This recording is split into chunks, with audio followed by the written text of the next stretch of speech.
Excelente dia, tudo bem com vocês?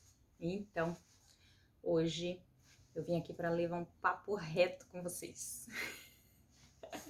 Muito sério, gente, nessa época de ano está ocorrendo assim uma enxurrada de pessoas me perguntando e inclusive, né, aumentando aí, intensificando as alterações em relação ao couro cabeludo. E as pessoas têm me perguntado muito se nessa época de inverno os cuidados do couro cabeludo, né, precisa ser especial. E o que fazer para poder diminuir aí esses incômodos e diminuir essas alterações no couro cabeludo.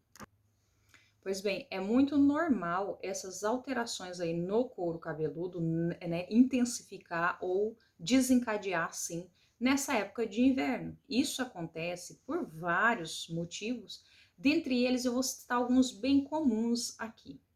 Vocês já pararam para pensar que vocês mudam a frequência de lavagem desse couro cabeludo nessa época do inverno? Tá aí, um dos motivos.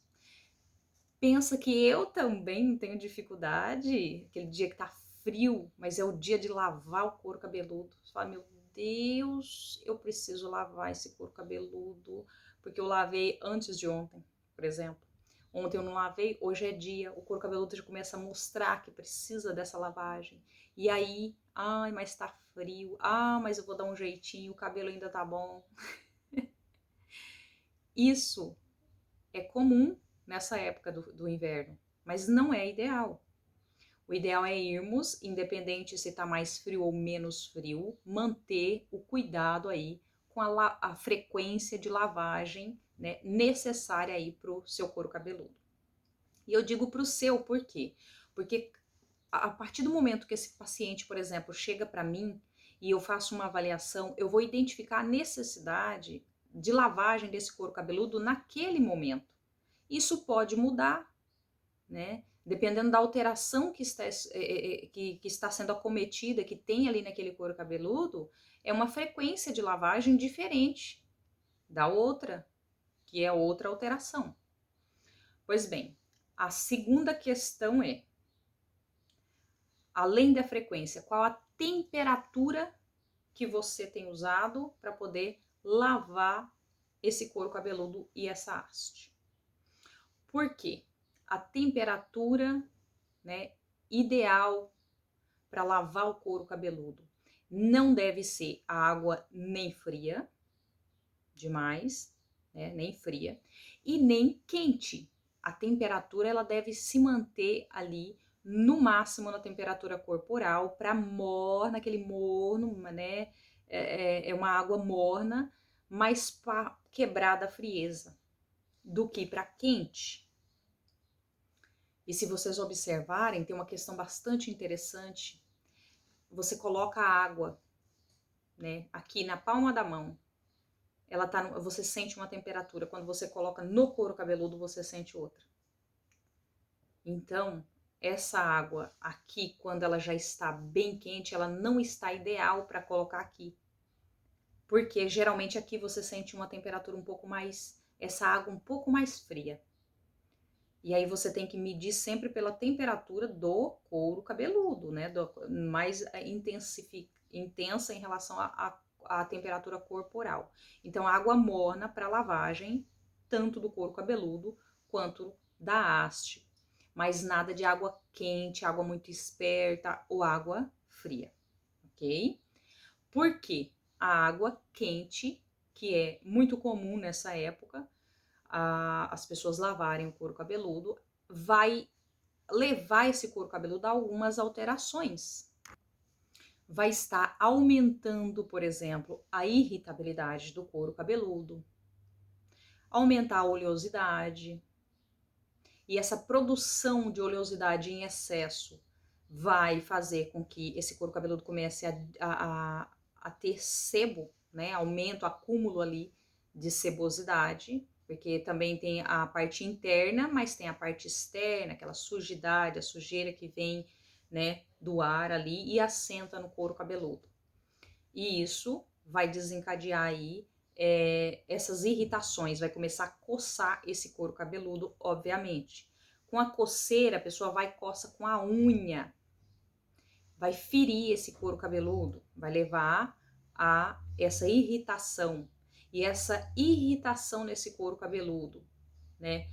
Muitas vezes também ocorre pelo fator do produto que está sendo usado, não ser um produto ideal para esse couro cabeludo, para fazer essa lavagem adequada, essa higienização adequada no couro cabeludo.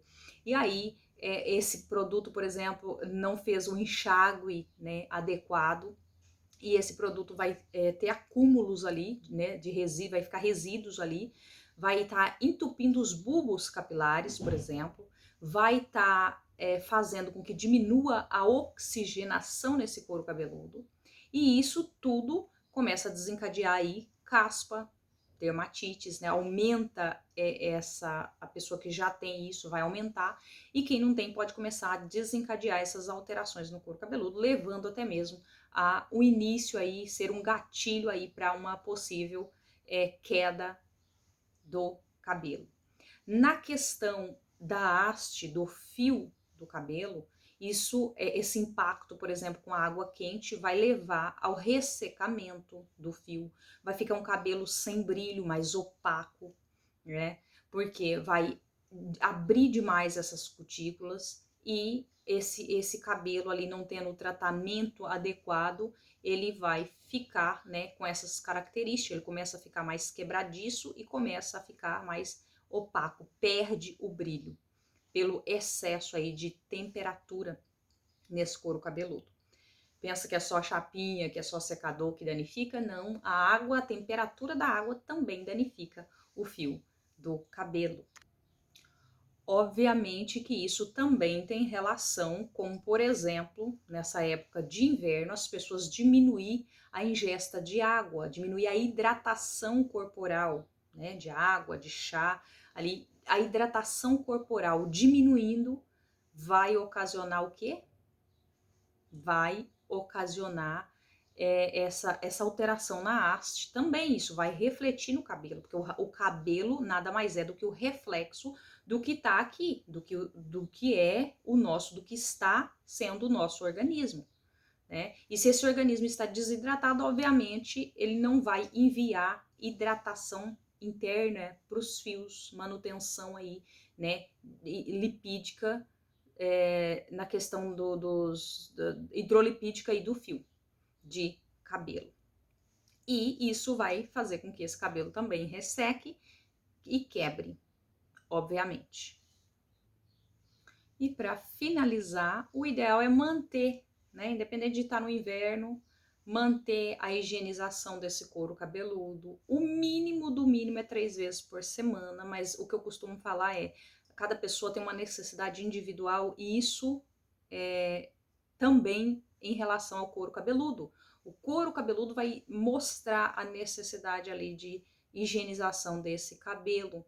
É claro que cada pessoa tem um tempo, né? Tem pessoas que têm necessidade de lavar todo dia, tem pessoas que têm necessidade de lavar dia sim, dia não, tem pessoas que a cada 2 dias, mas o mínimo do mínimo é nessa época de inverno, é 3 vezes na semana, né? Para quem tá com couro cabeludo tudo ok, manter a higienização desse couro cabeludo e dessa haste, né, para poder estar ajudando aí a manter a oxigenação, a manter a estrutura aí da haste, lavar sempre com água morna, nunca usar água fria, para poder fazer a higienização do couro cabeludo, né, obviamente. É também indicado usar um produto adequado, procurar nessa época, é fundamental, independente se você tem problema ou não no couro cabeludo, de ter o seu tricologista. Ele vai avaliar a necessidade do seu couro cabeludo, a necessidade da sua haste, fazer ali um tratamento adequado. Não é só a questão do organismo, por exemplo, que precisa de detox, né? O couro cabeludo também precisa de uma higienização adequada, e de tempos em tempos, para poder manter ali, né, toda a qualidade, a saúde desse couro cabeludo. Outra questão, fazer um enxágue bem adequado, né? Uma higienização adequada, um enxágue extremamente bem feito, para não ficar resíduos de produto nesse couro cabeludo, seja shampoo, seja creme, a aplicação adequada do leave-in nesse couro cabeludo, né? Outra questão é a questão da massagem no couro cabeludo. Aguardem que eu vou estar postando um vídeo só a respeito da massagem cranial aí, para poder estar ajudando, né, você a fazer essa massagem aí da sua casa e manter aí, né, mais qualidade, mais oxigenação, aporte sanguíneo ideal aí no seu couro cabeludo, e obviamente manter aí cada vez mais o couro cabeludo saudável. Se você gostou, compartilha aí com o maior número de pessoas possíveis, né, para que essas informações também possam chegar, possam ajudar outras pessoas, né? E o que é bom a gente precisa disseminar, a gente não tem que guardar com a gente precisa passar para outras pessoas, ajudar outras pessoas. E eu conto com vocês para poder estar compartilhando, enviando aí para o maior número de pessoas possíveis e, obviamente, também se inscrevendo para poder estar recebendo sempre os nossos vídeos com bastante informação e informação para ajudar você a melhorar cada vez mais a saúde, né, do seu couro cabeludo, da sua haste e sua como um todo.